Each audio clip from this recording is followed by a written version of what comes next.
Magandang umaga. Pag-usapan natin kung ano ang napili namin topic. So, ang napili po namin topic ay ang kultura ng pagtatanim ng papaya. Ninanais po namin to pag-aralan dahil po nais po namin malaman ang mga hakbang na ginagamit ng mga tao upang paghahanda sa pagpupunla at kung paano po nila ginagawa ang pagtatanim po ng isang papaya.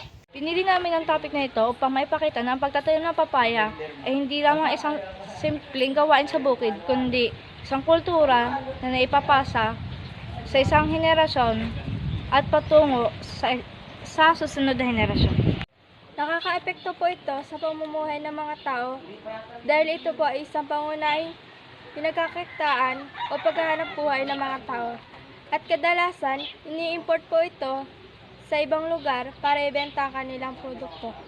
Bago tinawag na papaya ang prutas na ito, kilala sa mga katutubong wika ng Pilipinas bilang kapayaso o papaw. Sa ilang mga lugar, ang salitang papaya naman ay nagmula sa wikang Espanyol na hiniram naman mula sa wikang Tano, wika naman ng mga katutubo sa Caribbean na papaya. Ang papaya ay may kaugnayan sa panahon ng kolonyalismo. Dinala ito ng mga Espanyol sa Pilipinas noong 16th century kaya naging bahagi ito ng lokal na agrikultura at kultura.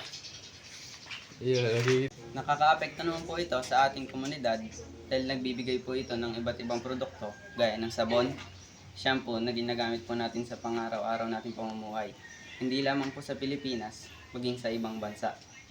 Ang pag-aaralan ng mga prutas katulad ng papaya dahil mayaman sa vitamin C at vitamin A. Katulad sa experts ng ibang bansa at para pagbenta ng mga ibang expert ng mga papaya ganun para kumita ang mga ibang bansa.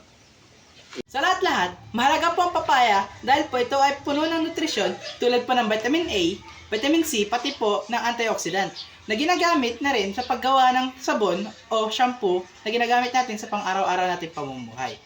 Sa agrikultura naman po, ito po, ang papaya po ay isa sa mga produkto na pinagkikitaan po ng mga magsasaka natin dahil po sila ay nag-export ng mga produkto natin sa ibang bansa o kaya naman po sa barangay to ibang bayan. Ibang bayan sa ibang bayan. Ganun pa. Pila po.